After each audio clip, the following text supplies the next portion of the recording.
तीसरा है वल्लभ संप्रदाय संपूर्ण है, क्योंकि जो प्रकार की भक्ति का प्रतिपादन वल्लभाचार्य जी ने किया है वो भागवतोक्त प्रकार सर्वोत्कृष्ट संपूर्ण प्रकार है। और संपूर्ण इसकी वजह से है क्योंकि मात्र साधन नहीं किंतु अपितु प्रमाण के दृष्टिकोण से भी संपूर्ण है, क्योंकि सर्वशास्त्र का यहाँ कंसिस्टेंट मीनिंग दिया गया है। एक वाक्यता भावापन्नता श्री महाप्रभु जी के सिद्धांत में है, इसके लिए प्रमाण के दृष्टिकोण से भी संपूर्ण है। प्रमेय के दृष्टिकोण से तो श्री कृष्ण परब्रह्म है, वो दृष्टिकोण से भी संपूर्ण है। साधन की दृष्टिकोण से नातः परतरो मंत्रो नातः परात् परम इत्यादि श्लोक जो निरोध लक्षण ग्रंथ में, षोडश ग्रंथ में या भागवत में प्रपंच विस्मृति पूर्वक भगवदासक्ति इत्यादि वचनानुसार और सेवा इत्यादि वो जो सिद्धांत मुक्ता प्रमाण दृष्टिया संपूर्ण है, प्रमेय दृष्टिया संपूर्ण है, साधन दृष्टिया भी संपूर्ण है।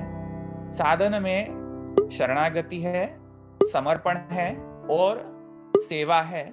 ये तीन साधन बताए गए हैं, शरणागति, समर्पण और भगवत सेवा। वो भी ऐसी भगवत सेवा जो पब्लिक मंदिर में नाच के नहीं की जा सकती है। और मैं एक सांकेतिक अर्थ में बोल रहा हूं, ये पब्लिक में जाके रसात्मक भक्ति के नाम पे नाच के नहीं की जा सकती है। महाप्रभु जी की जो भक्ति है और महाप्रभु जी की जो सेवा है, साधन है, साधना प्रणाली है, वो रस गुप्त रखने के बेस पे खड़ी हुई है, जो शास्त्र से प्रमाणित है। क्योंकि भक्ति और भक्ति का जो एग्जीबिशन है, अगर हम पब्लिक मंदिरों में जाके पब्लिकली करते हैं तो वो भक्ति रस नहीं कहलाया जाएगा, वो केवल मात्र एक पाखंड मात्र रह जाएगा। इसीलिए साधन के दृष्टिकोण से तो ये संपूर्ण है कि जो रसात्मिका भक्ति और जो रसात्मिका भक्ति के साधन रूप जो सेवा की जो बात की जा रही है महाप्रभु जी द्वारा षोडश ग्रंथों में, सिद्धांत मुक्तावली आदि इत्यादि ग्रंथों में, वहां पे एक बात ध्यान में रखनी चाहिए कि अन्य संप्रदाय क्या कह रहे हैं वो उस पे मैं टीका नहीं करूंगा, टिप्पणी नहीं करूंगा। वल्लभ संप्रदाय में तो जो साधना प्रणाली जो है वो केवल और केवल प्राइवेट में ही की जा सकती है, क्योंकि भक्ति रसात्मिका साधन है और भक्ति रसात्मिका फल है। और जो फल के दृष्टिकोण से भी संपूर्ण है, क्योंकि जहां पे ऐसा कहा जा रहा है श्री महाप्रभु जी द्वारा भागवत में कि माने प्रपंच विस्मृति पूर्वक भगवदासक्ति इत्यादि, या तो सर्वात्म भाव या तो सर्वदा सर्वभावेन इत्यादि वचनानुसार चतुश्लोकी में, या तो माने श्री यमुनाष्टक में या सेवा फल इत्यादि ग्रंथों में अलौकिक सामर्थ्य की जो बात की जा रही है, या अलौकिक जो देह प्राप्ति है इत्यादि वचन से तो ये स्पष्ट हो रहा है कि फल जो है वो केवल और केवल भगवान एव ही फलम इत्यादि वचन भी मिल रहे हैं कि श्री कृष्ण का जो आविर्भाव है वही फल है। और श्री कृष्ण के प्रति जो माने सर्वोत्कृष्ट सर्वेंद्रिय अंतःकरण पूर्वक जो श्री कृष्ण में पूर्ण तन्मयता है, जिसको हम सर्वात्म भाव बोलते हैं, वो सर्वात्म भाव परमोत्कृष्ट फल है। इसकी वजह से वल्लभ संप्रदाय में जो फल है वो भी संपूर्ण फल है।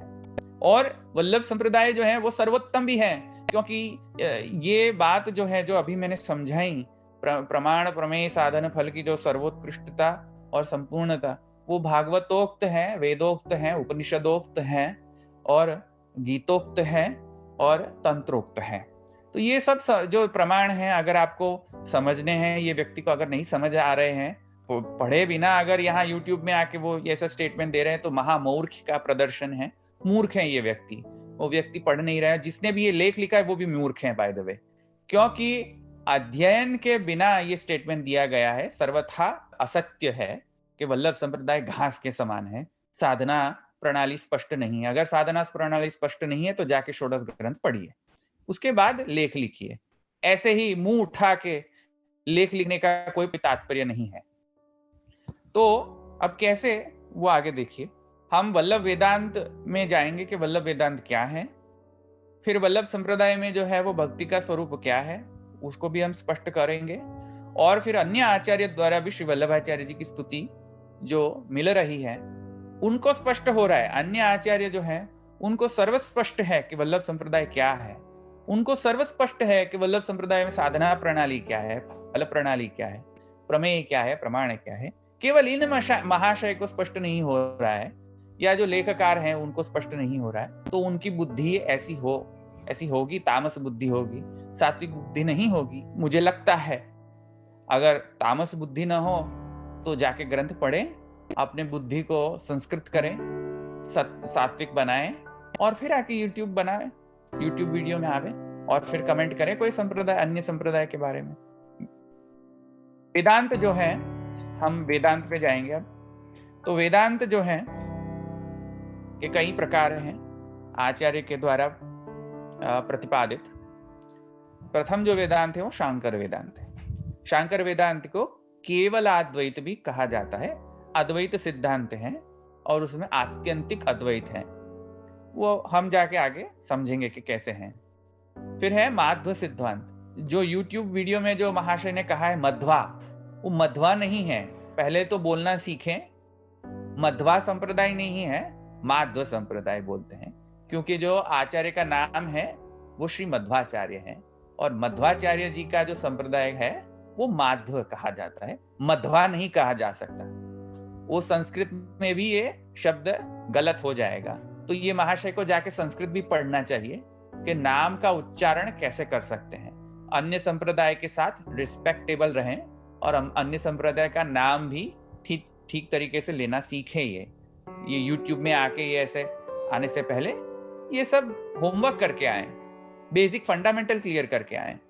माध्व संप्रदाय कहता है, मध्वा नहीं कहते हैं। माध्व संप्रदाय का फिलॉसफी है, वेदांत है, द्वैत सिद्धांत, आत्यंतिक द्वैत सिद्धांत भी कह सकते हैं। श्री रामानुजाचार्य जी द्वारा प्रवर्तित जो सिद्धांत है रामानुज संप्रदाय, वहां उनका वेदांत है विशिष्टाद्वैत सिद्धांत। और फिर श्रीपति भगवत पादाचार्य और श्री विज्ञान भिक्षु द्वारा जो आचार्य हैं उनके द्वारा प्रवर्तित विशेषाद्वैत और अविभागाद्वैत सिद्धांत है। और भास्कर मत जो है, श्रीमद भास्कर आचार्य द्वारा प्रवर्तित जो मत है वो है द्वैताद्वैत, द्वैत और अद्वैत का समुच्चय, वह सिद्धांत को हम कहते हैं द्वैताद्वैत। और बाद में आता है वल्लभ सिद्धांत, और या तो वाल्लभ सिद्धांत भी कह सकते हैं। वाल्लभ सिद्धांत में, वाल्लभ सिद्धांत को, वाल्लभ फिलॉसफी को शुद्धाद्वैत भी कह सकते हैं, या तो ब्रह्मवाद भी कह सकते हैं, साकार ब्रह्मवाद भी कह सकते हैं, तादात्म्यवाद भी कह सकते हैं, क्योंकि महाप्रभु जी ने भी यह शब्द का प्रयोग भाष्य में भी किया है। महाप्रभु जी ने अपने सुबोधिनी ग्रंथ में उनको उस अपने वाद को ब्रह्मवाद भी कहा है, और तत्परवर्ती जो आचार्य इत्यादि जो विद्वत गण हैं उन्होंने वह सिद्धांत को फिर शुद्धाद्वैत नाम दिया। और महाप्रभु वल्लभाचार्य जो हैं उनके कई ऐसे ग्रंथों में ऐसा भी कहते हैं कि वह भेद सहिष्णु अभेदवाद में मानते हैं। तो ये अलग अलग नाम है एक ही सिद्धांत को कहने के लिए। वल्लभाचार्य जी के फिलोसॉफिकल सिस्टम को हम शुद्धाद्वैत ब्रह्मवाद या साकार ब्रह्मवाद या तादात्म्यवाद या अभेद सहिष्णु अभेदवाद कह सकते हैं। अब जाके हम एक बार एक फंडामेंटल कॉन्सेप्ट क्लियर कर लें कि अद्वैत और द्वैत क्या है। तो अद्वैत माने अभेद, माने कोई भी नाम रूप कर्म और ब्रह्म, ब्रह्म और नाम रूप कर्म में भेद है, अभेद है, भेदाभेद है, भेद अभेद से विलक्षण है, क्या है? तो अभेद या अद्वैत एक सिनोनिमस टर्म है, समानार्थी शब्द है, अद्वैत या अभेद। इंग्लिश में उसको सिंगुलैरिटी भी बोल सकते हैं। और द्वैत माने भेद, और भेद किस प्रकार का? नाम भेद, रूप भेद और कर्म भेद, ये सब भेद के प्रकार माने जाते हैं। और इंग्लिश में उसको समझना है तो multiplicities in form of names, forms and functions, ये भी कह सकते हैं। तो अद्वैत ये माने सिंगुलैरिटी और द्वैत माने मल्टीप्लिसिटी।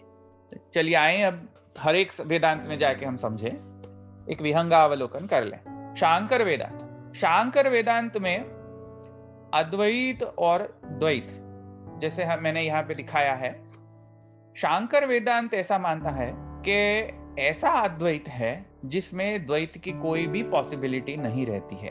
और अगर द्वैत आ भी जाता है तो मात्र और मात्र माइक द्वैत है, विवर्त द्वैत है। जितना भी द्वैत दिखलाई दे रहा है, अनुभूत हो रहा है या है, वो सब प्रातिभाषिक है या व्यावहारिक है या तो केवल केवल मिथ्या है। जो है, जो सत्य है, वो तो केवल मात्र अद्वैत ही है। जो भी द्वैत है वो सब मिथ्या है, प्रातिभाषिक है, व्यावहारिक है, रियल नहीं है, सत्य नहीं है। इसकी वजह से मैथमेटिकल रिप्रेजेंटेशन भी करना हो शांकर वेदांत को, तो हम ये कह सकते हैं कि अगर ए, यहाँ पे ए माने अद्वैत और बी माने द्वैत, तो बूलियन एल्जेब्रा में अगर इसको हम रिप्रेजेंट करें ये वेदांत को, तो हम ये कह सकते हैं कि ए एंड नॉट बी, माने अद्वैत है और जहां अद्वैत है वहां द्वैत नहीं टिक सकता है, कोई प्रकार का द्वैत आ ही नहीं सकता है, मात्र केवल अद्वैत ही है। तो ये शांकर वेदांत। अब माध्व वेदांत। माध्व वेदांत में श्री मध्वाचार्य जी कहते हैं कि कोई भी ब्रह्म जो है, ब्रह्म में सजातीय और स्वगत भेद तो भेद नहीं है। स्वगत और सजातीय भेद माने ब्रह्म के अंदर, ब्रह्म के स्वरूपगत जो है कोई भी भेद नहीं है। उस प्रकार से तो वह अद्वैत में मानते हैं, पर किंतु जो ब्रह्म से इतर है वह ब्रह्म से सर्वथा भिन्न है, कोई भी साम्य नहीं है ब्रह्म के साथ। माने जगत के जितने भी नाम रूप कर्मात्मक जो भी द्वैत है वो ब्रह्म से सर्वथा भिन्न है, उसमें कोई भी ब्रह्म के साथ समानता नहीं है। इसके वजह से वह ऐसा मानते हैं कि द्वैत के अंदर अद्वैत प्रकट हुआ है। तो इसकी वजह से बूलियन एल्जेब्रा में अगर हम समझे तो नॉट ए एंड बी माने द्वैत जो है वो पारमार्थिक है और जो अद्वैत है वो मात्र ब्रह्म के स्वगत और सजातीय के डायमेंशन में ही अद्वैत सत्य है। अदरवाइज तो, वरना तो जो जागतिक नाम रूप कर्म है वो ब्रह्म से सर्वथा पारमार्थिक दृष्टिया भिन्न ही है। आगे रामानुज संप्रदाय। रामानुज संप्रदाय में ऐसा है कि बहुत सारे द्वैतों को मिलाकर एक अद्वैत मिलता है। बहुत सारे द्वैत को के समुच्चय मिला के, समुच्चय करके एक अद्वैत बनता है। जैसे कि फॉर एग्जाम्पल कि एक गाड़ी बनानी है या कार बनाना है, तो कार मैन्युफैक्चर करने के लिए आपको कई सारे पार्ट्स को मैन्युफैक्चर करना पड़ेगा और उसको जोड़ना पड़ेगा, और ये सब जो कार के पार्ट्स हैं उसको जोड़ के एक कंप्लीट कार बनती है। वैसे ही जो ब्रह्म है उसके अंदर एक कंपाउंडेड यूनिटी है। कंपाउंडेड यूनिटी माने कि चिद भी है, अचिद भी है, और चिद अचिद के समुच्चय से एक ब्रह्म रूपी अद्वैत सिद्ध होता है। और ब्रह्म के अंदर चिद और अचिद और ईश्वर ऐसे भेद होते हैं, और चिद, एक चिद अन्य चिद से भिन्न, सर्वथा भिन्न है, और एक सद अन्य सद से सर्वथा भिन्न है। तो इसकी वजह से एक मैथमेटिकल अगर फॉर्मूला भी हम लिखें इसको तो थोड़ा कॉम्प्लेक्स हो जाएगा, पर यहाँ पे मैंने बूलियन एल्जेब्रा और मैथमेटिकली भी उसको रिप्रेजेंट करने के लिए प्रोजेक्ट किया है कि अगर एक चिद अन्य चिद से सर्वथा भिन्न है और एक सद अन्य सद से सर्वथा भिन्न है, तो वो सब को समुच्चय करके, समप करके उसके बाद ही एक अद्वैत सिद्ध होता है। तो यह सिद्धांत जो है वो श्री रामानुजाचार्य जी का है, उसको हम विशिष्टाद्वैत बोलते हैं। और बूलियन एल्जेब्रा में उसको माध्व सिद्धांत के जैसा ही रिप्रेजेंट करना पड़ेगा, नॉट ए एंड बी। आगे श्रीपति और श्री विज्ञान भिक्षु द्वारा जो प्रवर्तित वेदांत है उस पे जाते हैं। उनका मत ये है कि जैसे एक नदी जो है वो समुद्र में जाके मिल जाती है, तो वैसे ही सारे द्वैत रूपी जो नदियां हैं वो अल्टीमेटली एक महान समुद्र रूपी जो अद्वैत है उसमें मिल जाते हैं। तो अद्वैत के अंदर द्वैत आ रहा है। तो जैसे रामानुजाचार्य जी कह रहे हैं कि द्वैत के कई सारे द्वैत को मिलाकर एक अद्वैत बन रहा है, उसके क्वाइट ऑपोजिट वाइस वर्सा विज्ञान भिक्षु का वेदांत है या श्रीपति का वेदांत, जहां पे द्वैत जो है वो अद्वैत में मिल जाते हैं। जैसे नदी और समुद्र। या तो ऐसा भी मान सकते हैं, अधिष्ठान और अधिष्ठेय, आधार और आधेय का जैसा संबंध रहता है, वैसे ही द्वैत और अद्वैत का संबंध रहता है। जैसे समुद्र में तरंगे आती हैं, तो तरंग जो है वो द्वैत समान है, और जिस समुद्र में जो तरंगे आती हैं वो समुद्र अद्वैत समान है। तो समुद्र और समुद्र में जो तरंगे आती हैं, जल और तरंग, तो जल जो है अद्वैत है और जो तरंग है वो द्वैत है। ऐसा रिप्रेजेंटेशन किया गया है उनके वेदांत में। ज्यादा मैं नहीं जाना चाहूंगा क्योंकि वो फिर बहुत डिटेल में हो जाएगा, पर एक डायग्रामेटिक रिप्रेजेंटेशन ये हो सकता है।